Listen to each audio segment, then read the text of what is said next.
ইরানের নতুন হামলায় আজ সোমবার ইসরায়েলের উত্তরাঞ্চলের বন্দর নগরী হাইফায় 2 জন আহত হয়েছেন। নিখোঁজ রয়েছেন আরও 3 জন। ইসরায়েলের সংবাদ মাধ্যম কানের বরাতে এ তথ্য দিয়েছে আল জাজিরা।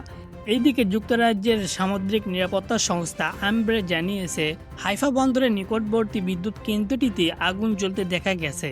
এর আগে সেখানে 2টি হাইপারসনিক ক্ষেপণাস্ত্র আঘাত হানার ঘটনা ঘটেছে। এদিকে ইউরোপীয় কমিশনের president Ursula von der Leyen বলেছেন, Israel strikes on Iran and the Iranian response.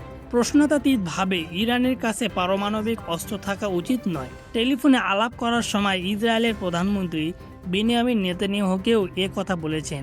Benjamin নেতানিয়াহুকে Ursula বলেছেন, ইরানকে ঘিরে এখনকার পরিস্থিতিতে কূটনৈতিক আলোচনা সবচেয়ে ভালো পন্থা।